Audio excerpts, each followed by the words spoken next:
Julien Baker and Torres, send a prayer my way. Album review, let's chat about it. Hey friends, what's going on? John here from What's Spinning, here tonight to chat about this collaborative record from Miss Julien Baker as well as Torres. Julien Baker, if you don't know her by now, she is a Tennessee-based singer-songwriter. She's been turning heads since her sprained ankle debut way back in the early 2010s. An album that at the time I wasn't that wild about, not that crazy about it now either. On one hand, as far as songwriting goes and as just how sincere this record is, it certainly is something to write home about and definitely put Julien on the map, but also it's a little too lo-fi, a little too one note for my liking. However, her follow-up record, Turn Out the Lights, now there's a good one. This record is incredible. What an artistic leap. The combination of the hushed, very quiet instrumentals and Julien's larger-than-life vocals, it's one of the most stunning records in the singer-songwriter catalog I've heard in the last decade. It's become a modern favorite of mine. Now, the last time that we've heard from Julien, she's certainly been busy. She's 1/3 of Boy Genius. She also released that Little Oblivions project, which I thought had some really great highs, like Hardline, but also had a lot of middle-of-the-road tracks as well. Now, this time around, Julien has brought along Torres, and if you've watched this channel over the years, you'll know I've loved me some Torres. I had a chance to meet her years ago. Thirstier was one of my favorite records of the year when it dropped. Also, last time we heard from her with What an Enormous Room,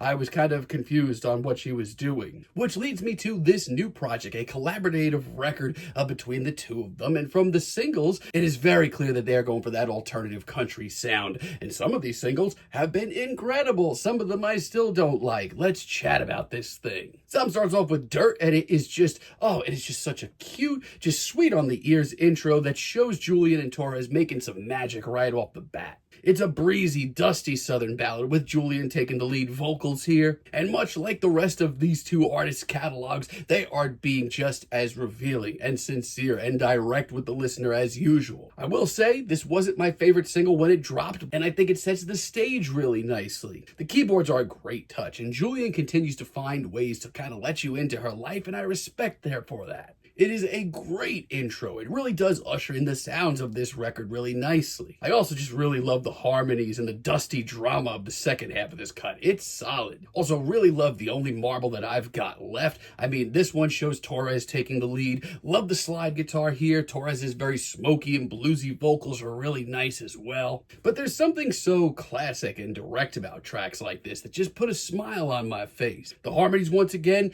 these two ladies just play off each other so well. They genuinely have a lot of chemistry. That, alongside of the themes of love and forbidden love, come to them so easily throughout this project. I really love this track. It's a great deep cut. And Sugar in the Tank, I have not been immune to this track since it dropped. Truth be told, when I first heard this as a single, I was a little hesitant, mostly because I didn't really know what it was leading to. But now that we've heard the record, God, this is just so good as a single. It's full of love, some good vibes, some line dancing as well. And it is just such a sunny, breezy alternative country track that has a hell of a hook that I can't say no to. Julien and Torres on tracks like this work off each other so well. This track is inescapable. Really love Bottom of the Bottle as well. This is probably my second favorite single here. It's a painfully real and very personal tune, and I respect that. I love the bluesy, stripped-down stylings of this track. It's a song about finding yourself, sometimes looking in the wrong place, but of course, making your way through it. And yeah, this has a little bit more intense themes, but the sweet harmonies keep things easy to take in all around. I love this track. The whole first leg of this album, I actually really dig it. Downhill Both Ways is another great track. The sunny atmosphere, the dueling vocals, the slide guitar, it is all so simple, but it's all so effective. There is something so simple about these tracks of love. There's almost a little clumsiness to it, but hey, isn't love kind of clumsy? It's a very human track. Also really love No Desert Flower. This one's a little bit more stripped down, a little more rustic sounding. I appreciate that. And Torres' very bluesy performance on this track really warms my bone. It's one of the more pensive and patience-testing tracks here, but it's really emotional. Visual as well. It paints a hell of a picture, and I do really love the very passionate display that we get from Torres here. Now, sadly, this album does have its rough moments. Hell, even some boring moments. Like Off the Wagon. I'm really really not sure what happened here. I mean, if you really break this track down, it is dealing with a lot of the sounds that we've been dealing with on this record, but all of a sudden it just sounds like it's like pulling teeth from the duo. This instrumental, while rustic and bluesy,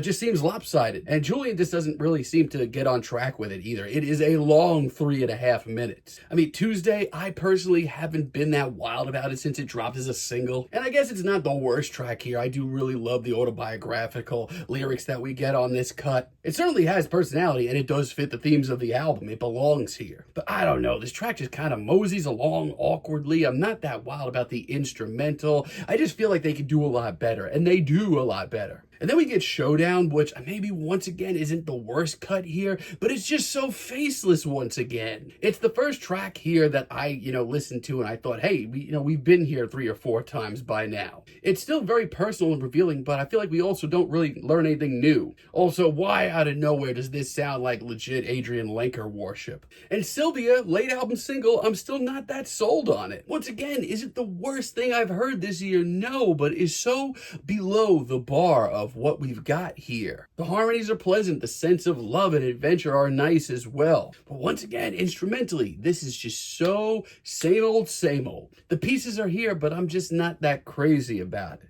I mean, this record is far from perfect, but I also still don't completely hate it either. Like Tape Runs Out, for example.